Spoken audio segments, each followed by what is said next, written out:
कहानी की शुरुआत गु यिनिंग से होती है, जिसके पीछे गुंडे लगे हुए थे, जो उसकी सौतेली माँ और बहन ने भेजे थे इसका काम तमाम करने के लिए। गु यिनिंग की सौतेली बहन वैन और उसकी माँ मिसेस गु उसके साथ नौकरों जैसा बिहेवियर करते थे। उसका फेस खराब होने की वजह से वैन तो उसे नीचा भी दिखाती थी। प्रेजेंट में गुनिंग बोलती है, मोम अब मैं और बर्दाश्त नहीं कर सकती हूँ, और उन गुंडों का बैंड बजा देती है। एक्चुअली में गु यिनिंग कोई सीधी सादी लड़की नहीं है। उसकी मोम ने मरने से पहले उसे कहा था, गु फैमिली में अगर शांति से जीना चाहती हो तो अपनी सुंदरता को छुपा कर रखना, वरना वो लोग तुम्हें जीने नहीं देंगे। गु यिनिंग अपनी मोम को वादा करती है वो ऐसा ही करेगी। गु यिनिंग सोचती है अब मैं गु फैमिली से अपना सब कुछ वापस लेकर रहूंगी। सीन कट होता है, मिस्टर फू को दिखाया जाता है जो ऑनलाइन गेम खेल रहा था। तभी उसका सेक्रेटरी उसे डिस्टर्ब कर देता है, जिसने हमारे परफ्यूम चुराए थे वो लड़की आई है। मिस्टर फू बोलता है तुम उसे खुद ही हैंडल कर लो, मैं गेम खेल रहा हूँ, दोबारा मुझे डिस्टर्ब मत करना। सेक्रेटरी ओके बोलकर चला जाता है। गु यिनिंग सीधा उसके केबिन में आ जाती है। मिस्टर फू बोलता है तुम तो बड़ी बहादुर हो। गु यिनिंग बोलती है तुम तो मेरी इमेजिनेशन से बिल्कुल अलग हो छोटे भाई। मिस्टर फू से बोलता है तुम भी कम नहीं हो बड़ी बहन। यानी गु यिनिंग मिस्टर फू से एज में बड़ी है। गु यिनिंग बोलती है सुना है तुम्हारे स्मेल करने का सेंस काम नहीं करता और तुम्हारे ग्रैंडपा तुम्हारी शादी करवा कर तुम्हें सेट करना चाहते हैं। फू पूछता है तुम कौन हो, तुम्हें ये सब कैसे पता चला। गु यिनिंग बोलती है मेरी मोम एक परफ्यूमर थी, ग्रैंडपा एक डॉक्टर थे, मैं तुम्हें ठीक कर सकती हूँ, पर पहले तुम्हें मुझसे शादी करनी होगी और एक बच्चा देना होगा ताकि मैं गु फैमिली की सारी विरासत को अपने नाम कर सकूं। मिस्टर फू बोलता है मैंने सुना है गु फैमिली की बेटी बदसूरत और बेवकूफ है, क्या वो तुम ही हो। गु यिनिंग अपना फेस साफ करने लगती है, मेरी मोम ने कहा था जीना है तो खुद को बदसूरत और बेवकूफ दिखाओ। गु यिनिंग का साफ सुथरा फेस देखने के बाद भी फू उससे शादी करने से साफ मना कर देता है। गु यिनिंग बोलती है शादी नहीं करोगे तो तुम्हारी इस सीक्रेट बीमारी के बारे में सबको पता चल सकता है। वो बोलता है तो तुम मुझे धमकी दे रही हो। गु यिनिंग बोलती है ये हम दोनों के लिए अच्छा है, चलो अब मुझे हक करो। फू उसे दूर हटाता है, क्या तुम अपना आईडी कार्ड लाई हो। जिसके बाद दोनों कोर्ट में शादी कर लेते हैं और वहाँ से जा रहे होते हैं, लेकिन फू अपनी कार का डोर नहीं खोलता, यानी वो उसे नहीं ले जाना चाहता। गु यिनिंग बोलती है अभी तो शादी की है, क्या अपनी वाइफ को ऐसे छोड़कर जाओगे। मिस्टर फू बोलता है चलना सेहत के लिए बहुत ही अच्छा होता है, वैसे भी तुम जल्दी बूढ़ी हो जाओगी तो वॉक करते हुए घर तक चली जाना। ये बोलकर वो अपनी कार लेकर वहाँ से निकल लेता है। गु यिनिंग बोलती है मैं आती हूँ, पहले मैं अपना काम निपटा लो फिर तुम्हें आकर दिखाती हूँ। वैन अपनी मोम को बोलती है जिन आदमियों को आपने गु यिनिंग को ठिकाने लगाने को कहा था उन्हीं का पता नहीं चल रहा है, कहीं इन सब के पीछे गु यिनिंग तो नहीं है। मोम बोलती है तुम फालतू की बातों को लेकर क्यों बैठ गई हो, बस इतना ध्यान रखो तुम्हें जल्दी से एक बच्चा पैदा करना है ताकि गु फैमिली की सारी प्रॉपर्टी तुम्हारी हो जाए, और ये सोचने में दिमाग लगाओ मिस्टर फू से शादी कैसे करोगी। तभी गु यिनिंग आकर बोलती है अफसोस तुम मुझसे शादी नहीं कर पाओगी। ये दोनों माँ बेटी उसे देखकर शॉक हो जाती हैं। गु यिनिंग उन पर खुशली का पाउडर फेंक देती है, दोनों की हालत खराब हो जाती है और पूछती है तुम हमसे क्या चाहती हो।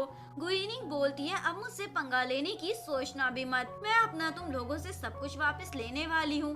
ये कहकर उसे चाटा लगा देती है। बेचारी वैन के तो दांत ही बाहर आ जाते हैं। सीन कट होता है, गु यिनिंग परफ्यूम लगा रही होती है और फू को बोलती है जान कहाँ हो तुम, मैं आ गई। मिस्टर फू पीछे से आकर उसे डराने लगता है, पर गु यिनिंग तो उसे रोमांटिक नाइट स्पेंड करने का ऑफर दे देती है। मिस्टर फू मना कर देता है तो वो उसे बेड पर पटक देती है, तुम मुझे जल्दी से एक बच्चा दे दो, उसके बाद मैं तुम्हें डिवोर्स देकर आजाद कर दूंगी। बेचारे मिस्टर फू की हालत खराब हो जाती है, पर तभी उसे गु यिनिंग की परफ्यूम की स्मेल आती है। फू को समझ नहीं आता वो ये परफ्यूम स्मेल कैसे कर पा रहा है, क्योंकि जब उसने अपने फर्स्ट लव शाओ को खो दिया था उसके बाद से ही उसके स्मेल के सेंस ने काम करना बंद कर दिया था। फू पूछता है तुमने ये परफ्यूम खुद बनाई है ना। गु यिनिंग बोलती है पहले मुझे बच्चे दो फिर बताऊंगी। फू बोलता है मुझे तुम पर बिलीव नहीं। नेक्स्ट डे वो ऑफिस में भी अपने हस्बैंड के साथ फ्लर्ट कर रही थी। बेचारा बड़ी मुश्किलों से अपनी वाइफ को इग्नोर करने की कोशिश कर रहा था।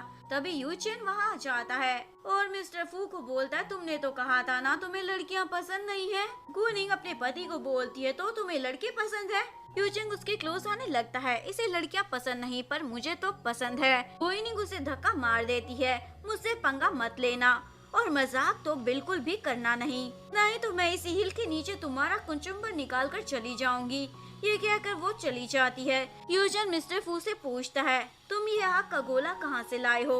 वो बोलता है, इसकी स्मेल को मैं सूंघ सकता हूँ। इवन कि इसने कहा है ये मुझे ठीक कर देगी, बस देखना चाहता हूँ अब कैसे करेगी। गुइनिंग लड़कों की तरह ड्रेसअप कर लेती है। मेरे पति को लड़कियाँ नहीं लड़के पसंद है ना? और रूम में आकर पूछती है, बताओ ये तुम्हें पसंद आया? मिस्टर फू उसे इग्नोर कर जाने लगता है। गुइनिंग उसके साथ फ्लर्ट करने लग जाती है। मिस्टर फू घबरा जाता है, मैंने आज तक तुम्हारी जैसी लड़की नहीं देखी। गुइनिंग बोलती है, मैं अब और इंतजार नहीं कर सकती हूँ। मिस्टर फू ऐसे तैसे अपनी इज्जत बचा लेता है और उसे पेड़ से बांध देता है। तुम इतनी सारी हिम्मत कहाँ से लाती हो मेरी प्यारी वाइफ? गुइनिंग बोलती है, मैं तुम्हारे स्मेल के सेंस को ठीक कर दूंगी। मिस्टर फू बोलता है, तुम अपने आप को कुछ ज्यादा ही चालाक समझती हो, मैं तुम पर भरोसा कैसे करूं? आज पूरी रात यहीं पर ताजी हवा खाओ। ये कहकर वो चला जाता है। नेक्स्ट डे गुइनिंग फू के लिए परफ्यूम बना रही थी, उसे ठीक करने के लिए। तभी उसकी सौतेली बहन वहाँ आ जाती है और फैन के आदमी गुइनिंग को पकड़ लेते हैं। वैन धड़ाधड़ उसे चाटा लगा रही होती है।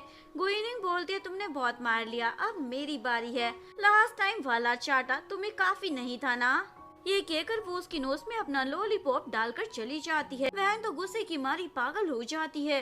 नेक्स्ट डे गुइनिंग अपने पति के लिए लंच लेकर ऑफिस पहुंचती है, लेकिन अपने पति को यूचेन के साथ किस करता हुआ देखकर यूचेन को किक मार देती है और अपने पति को बोलती है, मैंने कहा था ना मेरा टेम्पर बहुत हाई रहता है, अगर तुम भूल गए हो तो मेरे पास तुम्हारी याददाश्त को ठीक करने का भी इलाज है। मिस्टर फू से कुछ कहने वाला था, उससे पहले वो उसे चाटा लगा देती है और बोलती है, मुझे नहीं पता पहले तुम क्या करते थे, पर अब तुम सिर्फ मेरे पति हो। मिस्टर फू बोलता है, ये तुम्हें मुझसे शादी करने से पहले सोचना चाहिए था, क्या तुम अब ये सब हैंडल नहीं कर पा रही हो? गुइनिंग बोलते, इस बार तुम्हारे इस साथी को तुम्हारे कहने पे छोड़ दिया है, पर अगली बार बचेगा नहीं। वो बोलता है, ठीक है तो मैं दूसरा बॉयफ्रेंड ढूंढ लूंगा। गुइनिंग बोलती है, तो मैं उसको भी ठिकाने लगा दूंगी। यूचेन तालियां बजाने लग जाता है, तुम तो कमाल हो। मिस्टर फू बोलता है, क्या तुम मरना चाहते हो? यूचेन बोलता है, बिल्कुल नहीं, और गुइनिंग को बताता है, वैसे मैं इसका असिस्टेंट हूँ। गुइनिंग बोलती है, बताओ भला अब असिस्टेंट के साथ भी ये सब कर रहा है। यूचेन बोलता है, गुस्सा मत करो अपने पति पर, ये लड़कियों में इंटरेस्टेड नहीं पर मैं हूँ। वो अपनी वाइफ को बोलता है, रिग्रेट हो रहा है मुझसे शादी करने का, क्योंकि मैं तुम्हारी बच्चे वाली ख्वाहिश को पूरा नहीं कर पाऊंगा। गुइनिंग यूचेन को लंच बॉक्स देती है, मैं तुम्हारे प्रपोजल के बारे में सोचूंगी। ये कहकर वो चली जाती है। यूचेन बोलता है, अरे बताओ ना इस लड़की को कहाँ से लाए हो, ये काफी इंटरेस्टिंग है एज में बड़ी होने के बावजूद। वो बोलते हैं, क्या तुम्हें उससे प्यार हो गया है या तुम्हारा मन कर रहा है उससे डंप होने का? यूचेन लंच खोलता है पर बीमारों वाला खाना देकर मिस्टर फू को दे देता है, तुम्हारी वाइफ तुम्हारे लिए ही बनाकर लाई होगी। मिस्टर फू खाने की स्मेल को सूंघकर शॉक हो जाता है, मैं ये कैसे स्मेल कर पा रहा हूँ। गुइनिंग की स्टेप मॉम एक आदमी को पैसे दे रही थी और उसे अपना मुंह बंद रखने को भी कहती है। गुइनिंग ये देख लेती है। यूचेन मिस्टर फू को उसकी कंपनी का एक नया परफ्यूम देता है टेस्ट करने के लिए, लेकिन मिस्टर फू उसके फ्रेग्रेंस को स्मेल नहीं कर पाता। मैं सिर्फ गुइनिंग के हाथों का बना परफ्यूम और खाने को ही स्मेल कर पाता हूँ। गुइनिंग उस आदमी को डराने लग जाती है, बताओ मेरी सौतेली माँ तुम्हें पैसे क्यों दे रही थी? वो आदमी डर की मारी सब कुछ बक देता है। मिसेस को अपनी बेटी वैन की शादी मिस्टर फू से कराने की फिराक में है। इवन की गुइनिंग की मोम को मारने के पीछे भी उन्हीं का हाथ है। सीन कट होता है, घर में वैन गुइनिंग को लेकर गुस्से से भड़क रही होती है। मोम बोलती है, मैंने तुम्हें कहा था ना उस पागल लड़की पर ध्यान मत दो। वैन बोलती है, गुइनिंग पहले जैसी मासूम नहीं रही है, वो बिल्कुल अलग इंसान बन चुकी है। मोम बोलती है, चिंता मत करो, मैंने सारा इंतजाम कर दिया है, जब तक मैं तुम्हारे साथ हूँ वो लड़की तुम्हारा कुछ नहीं छीन सकती। नेक्स्ट सीन में गुइनिंग मिस्टर फू को पेपर्स पर साइन करने को कहती है। फू पूछता है, ये क्या है? गुइनिंग बोलती है, मुझे नहीं पता था तुम अनपढ़ भी हो, लो मैं पढ़कर बता देती हूँ, ये डिवोर्स पेपर है, इस पर साइन कर दो। मैं अब तुम्हें बेबी के लिए प्रेशर नहीं करूँगी, मेरी तरफ से तुम आजाद हो चुके हो। वो बोलता है, तुमने तो कहा था एंड तक मेरा पीछा नहीं छोड़ोगी। गुइनिंग बोलती है, पर अब मेरा मूड नहीं तुम्हारा इलाज करने का। मिस्टर फू डिवोर्स पेपर फाड़ देता है, तुमने कहा शादी कर लो तो मैंने कर ली, अब डिवोर्स देने को कह रही हो तो क्या दे दूंगा? गुइनिंग बोलती है, जो सोचना सोचो, मेरी तरफ से डिवोर्स हो चुका है। फू उसे रोककर उसके मुंह से लॉलीपॉप ले लेता है। तुम्हारा टेस्ट कितना खराब है। गुइनिंग बोलती है तुम अपने लिए जाकर बॉयफ्रेंड ढूंढो, मैं भी एक नया बंडा ढूंढ कर लाती हूँ। ये कहकर वो चली जाती है। बाहर स्टेप मॉम अपनी बेटी को समझा रही होती है, यही तुम्हारा मौका है मिस्टर फू को फंसाने का। तभी गुइनिंग और मिस्टर फू बाहर आ जाते हैं। स्टेप मॉम उसे धक्का मारते हुए पूछती है तुम मिस्टर फू के घर में क्या कर रही हो। गुइनिंग भी उसे एक जोरदार धक्का मार देती है। वैन बोलती है तुम्हारी हिम्मत कैसे हुई मेरी मॉम को गिराने की। तो गुइनिंग उसे भी धक्का मार देती है। मॉम बोलती है क्या तुम पागल हो गई हो। गुइनिंग बोलती है मैं और भी ज्यादा पागल बनकर दिखा सकती हूँ, क्या देखना है। मॉम बोलती है मास्टर फूड देखो ये कैसे बदतमीजी कर रही है, इसे अपने बड़ों से बात करने की तमीज नहीं है।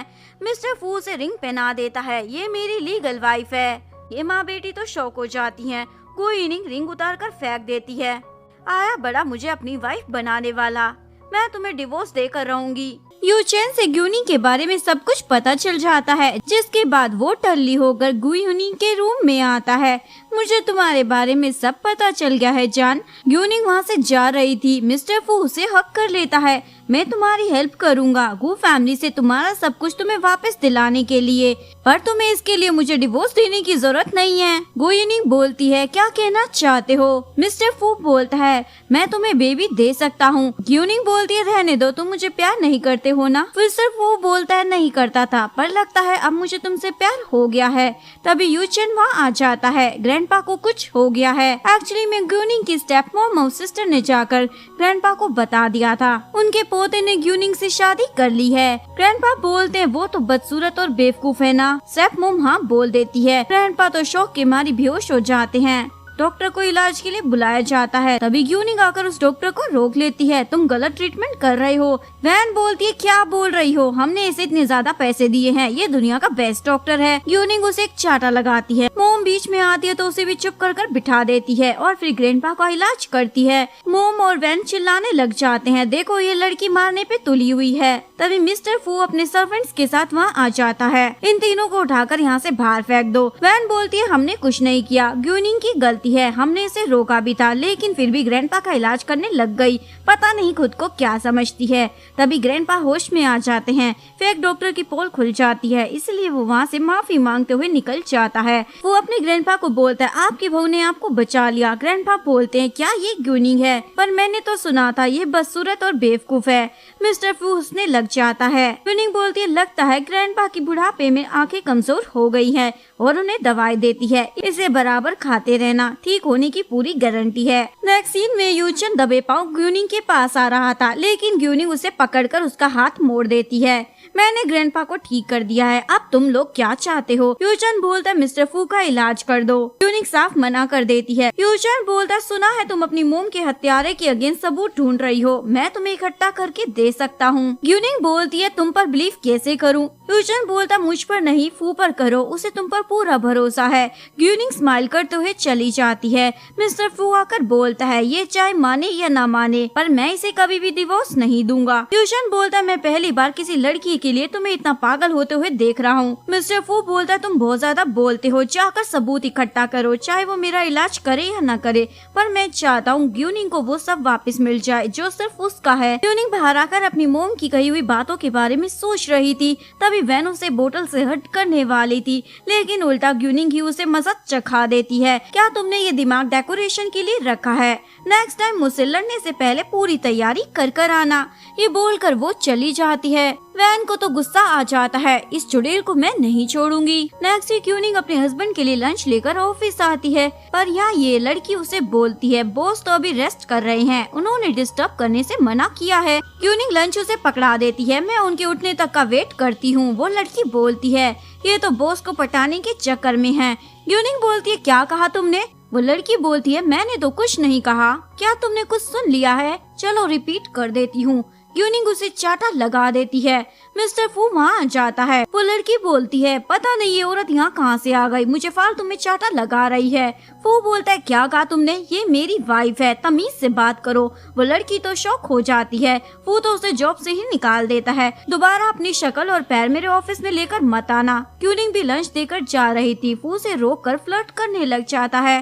तभी यूचन केबिन में आ जाता है और बोलता है कंटिन्यू रखो, मैंने कुछ नहीं देखा। ग्यूनिंग बोलती बोलती है अच्छा है तुम आ गए, मैं तो भूल गई, मिस्टर फू तो लड़कियों में इंटरेस्टेड ही नहीं है। यूचन बोलता है मैं और फू सच में कपल नहीं हैं और मुझे लड़कियां ही पसंद है। क्यूनिंग बोलती है मुझे फर्क नहीं पड़ता तुम दोनों का क्या रिश्ता है, पर साथ में अच्छे लगते हो और मैं तुम्हारे साथ चलने में इंटरेस्टेड हूँ। ये सुनते ही मिस्टर फू का टेम्पर हाई हो जाता है और वो क्यूनिंग को उठाकर सीधा घर ले आता है। तुम मेरी वाइफ हो, दूसरे लड़कों के साथ मिलना जुलना बंद कर दो। क्यूनिंग बोलता है पर तुम ऐसे हस्बैंड हो जिसका जल्दी डिवोर्स होने वाला है। मिस्टर फू यूचन को अपने घर देखकर पूछता है तुम यहाँ क्या कर रहे हो। वो बताता है आपकी वाइफ ने बुलाया है। मिस्टर फू ग्यूनिंग को गुस्से से देखने लग जाता है, लेकिन ग्यूनिंग पर कोई फर्क नहीं पड़ता। उल्टा यूचन को बोलती है मैं तुम्हारा बाहर वेट कर रही हूँ, जल्दी आ जाना। ये बोलकर चली जाती है। फू भी गुस्से में उसके पीछे जा रहा था। यूचन उसे रोक लेता है, इतना गर्म होने की क्या जरूरत है। फू उसे बोलता है मैं तुम्हें वार्न कर रहा हूँ, उसे टच भी मत करना। यूचन होके बोलकर निकल जाता है, जिसके बाद फू अपने एक आदमी को कॉल करता है और यूचन और ग्यूनिंग को फॉलो करने को कहता है। स्पेशली ग्यूनिंग पर नजर रखना, वो कहाँ जाती है और किससे मिलती है। यूचन ग्यूनिंग को कुछ सबूत देता है, जिससे ग्यूनिंग को पता चल जाता है उसकी मोम को मारने के पीछे उसकी स्टेप मोम का हाथ है। ग्यूनिंग बोलती है मैं उसको छोड़ूंगी नहीं जिसने मेरी मोम को मुझसे दूर किया। ग्यूनिंग सबूत लेकर वहाँ से जा रही थी। फू का आदमी उसका पीछा कर रहा था। ग्यूनिंग ये नोटिस कर लेती है, इसलिए साइड में छुप जाती है। वो आदमी ग्यूनिंग को देख नहीं पाता। तभी वैन के भेजे हुए पंटर वहाँ आ जाते हैं और ग्यूनिंग को उठाकर ले जाते हैं। वैन बोलती है मैं जानना चाहती हूँ तुम अचानक से इतनी सुंदर कैसे हो गई, या फिर पहले से ही बेवकूफ बना रही थी। ग्यूनिंग बोलती है तुम लोग अंधे थे तो मैं क्या कर सकती हूँ। वैन तो उसे जोरदार तमाचा लगा देती है और बोलती है मैं तुम्हारा फेस पहले जैसा कर देती हूँ, तुम वैसी ही अच्छी लगती थी। इतने में ग्यूनिंग अपनी रस्सी खोल देती है और उल्टा उसे ही बांध देती है। सीन कट होता है। मिस्टर फू अपने आदमी को डांट रहा था, ऐसे कैसे वो तुम्हारी आंखों के सामने से गायब हो गई, ढूंढ कर लाओ, अगर उसे कुछ हो गया तो तुम भी बचोगे नहीं। तभी ग्यूनिंग घर वापस आ जाती है। वो पूछता है तुम कहाँ गायब हो गई थी और कॉल पिक क्यों नहीं कर रही थी।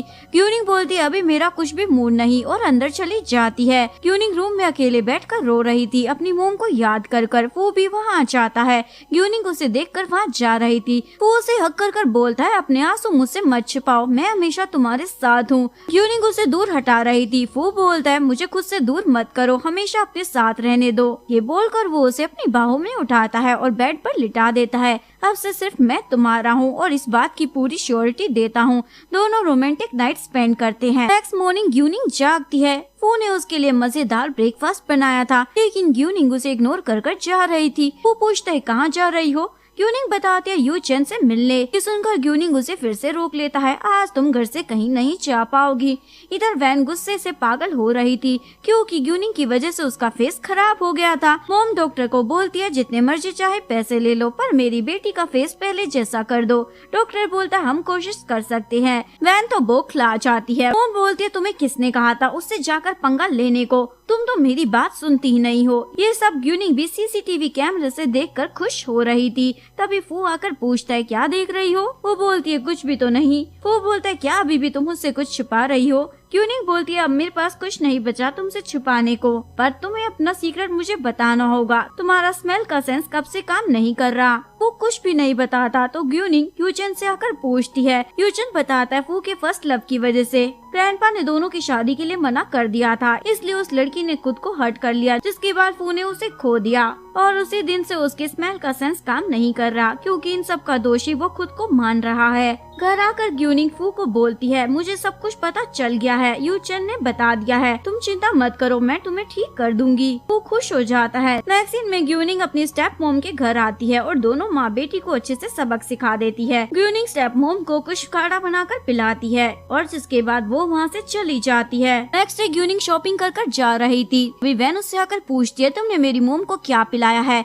उनकी हालत खराब हो रही है। ग्यूनिंग बताती है जो उन्होंने मेरी मोम को पिलाया था। वैन बोलती है प्लीज मेरी मोम को बचा लो, अब तो तुम्हें सब कुछ मिल गया है जो तुम चाहती थी। ग्यूनिंग बोलती है मैं भी एक दिन ऐसे ही विनती कर रही थी, पर तुम लोगों ने मेरी नहीं सुनी। जो लोग मुझे नाराज करते हैं मैं उनसे 100 गुना वापस लेती हूँ। ये कहकर चली जाती है। बेचारी वैन तो रोती रह जाती है। नेक्स्ट सीन में फू ग्यूनिंग को जल्दी से तैयार होकर बाहर आने को कहता है, क्योंकि वो दोनों कहीं जाने वाले थे, लेकिन ग्यूनिंग तो ढीले ढाले कपड़े पहनकर आ जाती है। फू उसे कुछ ड्रेसेस देता है, नॉर्मल कपड़े पहन कर आओ, पर ये मैडम तो अपने हस्बैंड की शर्ट ही पहन लेती है। फू आकर पूछता है ये क्या पहना है। ग्यूनिंग बोलती है तुमने कहा था ना नॉर्मल कपड़े पहनो, तो वही तो पहने हैं। फू बोलता अब तुम्हें इस बात की पनिशमेंट मिलेगी क्योंकि तुमने मुझसे पंगा लिया है और दोनों का रोमांस स्टार्ट हो जाता है। कुछ दिन बीत जाते हैं। ग्यूनिंग अपने हस्बैंड को प्रेगनेंसी टेस्ट दिखाती है, वो प्रेग्नेंट है। फू तो खुशी की मारी उसे उठा लेता है, मैं डैड बनने वाला हूँ। ग्यूनिंग उसे नीचे उतारने को कहती है। फू बोलता है सॉरी अब तुम आराम से बैठो, तुम तो हिलना भी मत। ग्यूनिंग बोलती है क्या तुम पागल हो गए हो? फू का अचानक से मन खराब होता है और उसे वोमिट आने लगती है। ग्यूनिंग बोलती है तुम्हें मॉर्निंग सिकनेस हो गई है। जो हस्बैंड अपनी वाइफ से प्यार करते हैं उनके साथ ऐसा ही होता है। वो बोलता है कोई बात नहीं, पर मैं चाहता हूँ तुम अपना अच्छे से ध्यान रखो। ग्यूनिंग के पास आते ही फिर से उसे वोमिट आने लगती है तो वो बेचारा वॉशरूम में भाग जाता है और ग्यूनिंग उस पर हंसने लग जाती है। यहीं पर इस ब्यूटीफुल सी लव स्टोरी का डी एंड हो जाता है। अगर आपको वीडियो अच्छी लगी हो प्लीज वीडियो को लाइक करें, चैनल को सब्सक्राइब करें, न्यू अपडेट्स के लिए बेल आइकन का बटन प्रेस करें। मिलते हैं नेक्स्ट वीडियो के साथ, तब तक के लिए सारंगे, बाय बाय।